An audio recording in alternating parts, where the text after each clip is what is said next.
Всем привет! Вы на канале Польза.нет, меня зовут Саня, и здесь только подробные обзоры с целью сэкономить вам средства. И сегодня я расскажу вам о смартфоне под неймингом Xiaomi Poco M6. И согласитесь, что выглядит он классно. Мало того, что он выглядит классно, так у него еще нет шима, потому что это IPS-экран. Помимо этого экран прямой, помимо этого здесь у нас никакой капли, у нас просто дырочка вместо фронталки, или, можно сказать, фронталка, потому что она все равно снимает мини-джек, инфракрасный порт, Helio G91 Ultra, что бы это ни значило, потому что какие-то программы определяют, как это Helio G70. Если в интернете начнете по спекам смотреть, что это очень похоже на Helio G85. И здесь, в принципе, просто очень старенький процессор на 12 нанометрах, я имею в виду по технологиям. А по названиям, как его ни назови, главное, что работает. Почти 300 тысяч баллов в Antutu выбивает. В 628 варианте, когда у вас 6 гигабайт оперативы, 128 внутренний, это дело можно приобрести в районе десятки. Разумеется, Type-C-шник для зарядки, который, кстати, довольно быстрый, плюс еще и зарядка на 33 ватта. И все это Poco, глобалка, русский язык и Play Market, разумеется, со всеми бендами и сервисами. Насколько это стоит своих денег, вы сейчас узнаете в ролике. Опять же, по моему мнению. Купил, рассказал, смотрим. Распаковка. Поставляется смартфон в желтой коробке с названием модели и краткими характеристиками. Все стандартно для Poco. В комплекте мы имеем краткое руководство, ключ для извлечения прорезиненного гибридного слота под 2 сим-карты или одну сим-карту и карту памяти до 1 терабайта. Далее есть обыкновенный силиконовый чехол, за что тоже, кстати, спасибо, сам смартфон с наклеенной защитной пленкой, кабель для зарядки с USB-A на Type-C, блок питания на 33 ватта. Весит смартфон 207 граммов, а его габариты составляют 168 на 76 на 8,5 мм без блока камер. Летим дальше. Напоминаю, что 7 обзоров в неделю выгружаю, ежемесячно разыгрываю по смартфону Poco X6 Pro. Условия для розыгрыша просты. Оставляйте любой комментарий, осмысленный больше 5 слов, под любым из роликов. В комментарии либо описании своего канала указывайте свое имя в телеге и подписывайтесь на телеграм-канал скидок. Все розыгрыши в конце каждого месяца на стриме, либо в начале следующего месяца. Перейдем же к смартфону. Poco M6 можно приобрести в черной, фиолетовой и серебристой расцветке. Дизайн смартфона особо не отличается от старшей модели M6 Pro. На нее, к слову, также есть обзор на канале и даже сравнение с X6 Pro. Тыльная часть выполнена из стекла, а вот рамка пластиковая. Собран смартфон неплохо, хорошо, что вырез под фронтальную камеру не каплевидный, но плохо, что есть такой огромный подбородок. Грани прямые, лежит смартфон в руке удобно. Пользоваться одной рукой в целом можно. Выглядит он недешево. На корпусе расположили кнопку питания, качели регулировки громкости, разъем для зарядки USB Type-C OTG версии 2.0, мини-джек на 3,5 мм, ИК-порт и, разумеется, динамики и микрофоны. К минусам отнесу, что в данной модели отсутствует стерео, а моно с обыкновенным качеством звука. Но, с другой стороны, есть хотя бы настройка с эквалайзером. Вибромотор не слабый, но не особо приятный. Poco M6 оснащен IPS-экраном на 6,79 дюйма с разрешением 2460 на 1080 пикселей. Плотность пикселей 396 ppi, максимальная яркость заявлена 550 нит, но по моим замерам яркости пики экран выдает максимум 400 с лишним люксов. Просто при максималках выдает 290-300. Автоматическая регулировка яркости отрабатывает корректно, частота обновления экрана максимум 90 Гц. В тесте на частоту дискретизации касания экран показал далеко не лучший результат. Мультитач на борту, и экран спокойно откликается на 10 касаний одновременно. Разблокировать экран можно при помощи сканера отпечатков пальцев. Он в кнопке блокировки распознавания лиц и стандартными способами разблокировки. Сканер, кстати, работает корректно, особо удобно, когда ты на нажатие его ставишь, и довольно быстро. Завести можно до 5 отпечатков пальцев, но при этом завести один и тот же отпечаток пальца можно несколько раз. Распознавание лиц срабатывает неплохо, под небольшим углом может сработать, под большим не срабатывает. Зарегистрировать можно до 2 лиц, но помним, что это не Face ID, лучше использовать отпечаток, графический ключ, либо пароль. Летим дальше. Процессор в Poco M6 установлен MediaTek Helio G70 с 8 ядрами, техпроцессом 12 нанометров, с графическим процессором Mali G52MC2 и максимальной частотой в 2 ГГц.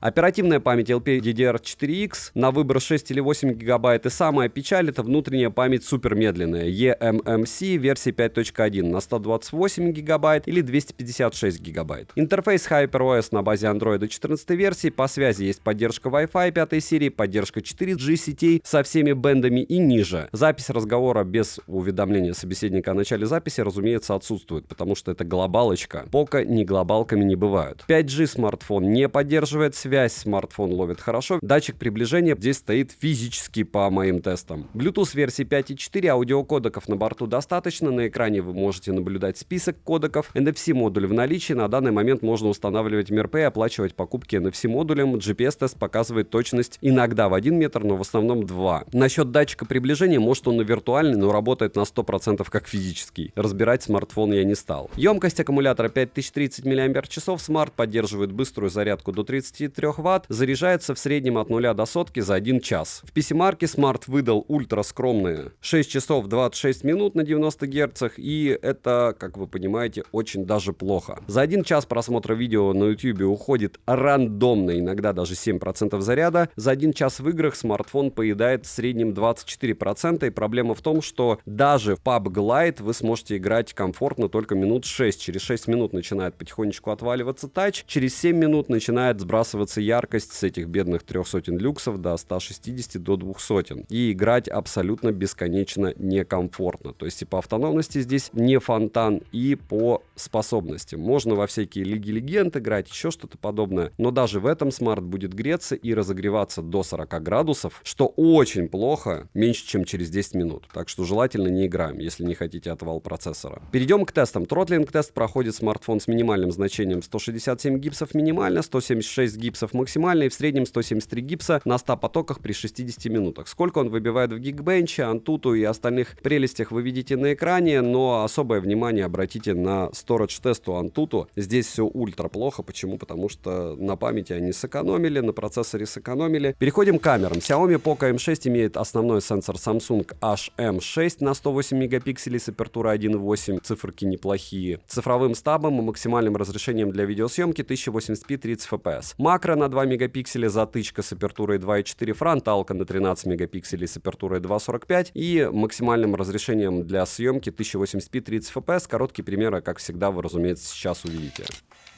Так, ну разрешение для съемки максимально дешманское, 1080p 30 fps. Но что-то там подснять вы сможете, и вполне возможно, даже на смартфоне это будет выглядеть более чем адекватно. Если не особо двигать, видите, даже автофокус как-то отрабатывает. Печально, но главное есть, правильно? 1080p 30 fps, съемка с двух рук, и вот так примерно вы сможете снимать какие-нибудь пейзажи на этот смартфон. С автофокусом беда, все работает долго, мучительно, но главное, как говорится, работает. Вот сейчас я пальцем не помогаю, не хочет он отрабатывать, видите? Все, только сейчас поймал. Но это абсолютно не камерафон, так что если хоть как-то это дело отрабатывает, это уже по мне даже очень хорошо. Перейдет он сам? Нет, не перейдет он, наверное, на него. Сейчас я вручную попробую переключиться. Фокус на фигурку есть, получилось. Вы можете вот так примерно и ориентироваться, что так он и будет работать. На фигурку он сейчас не перейдет сам. Не хочет. Ладно. И единообразно, но безобразно. 1080p 30 fps, на фронталку тоже. Вот так сможете себя снимать. Динамический диапазон, конечно, нулевой, но себя как-то снять можно. В принципе. Фоткать можно в режиме HDR, съемка на максимум в 1080p 30 fps. И да, даже от этого смартфона, от примеров видео и фотосъемки я не отстану. Почему? Потому что он же предлагает съемку. Вот так примерно вы сможете себя снимать, как в одноименном фильме, помните? Пуля такой. В лифте. А народ за мной наблюдает и смеется. И фронталка 1080p 30 fps. Я, кстати, только сейчас подумал о том, что я как умалишенный уже 2 года хожу и разговариваю со смартфонами в одном и том же кондо. И, кстати, запускается камера довольно быстро, что является большим плюсом. Разблокировка происходит недолго. Вообще, обычная рабочая лошадка.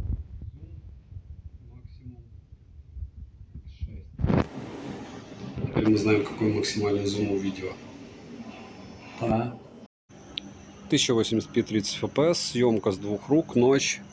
И, разумеется, здесь на флагманах-то ничего практически часто не видно.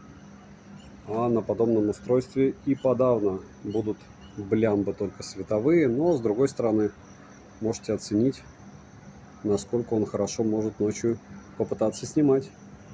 И ночная фронталка с подсветкой. Вот так сможете снимать себя на фронталку ночью. Есть ли смысл в этой съемке? Ну, опять же, решать, как всегда, только вам.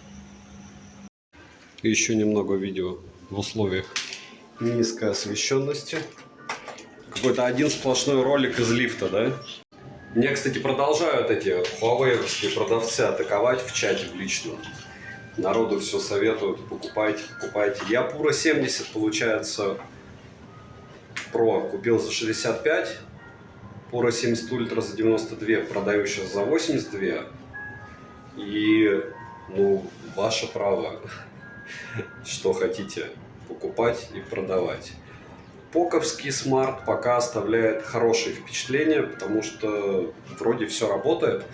И опять же, это такая приятная штука, что в ультрабюджетниках уже перестали капли делать, а дырочки под фронталку делают. 1080p 30 fps, съемка с двух рук.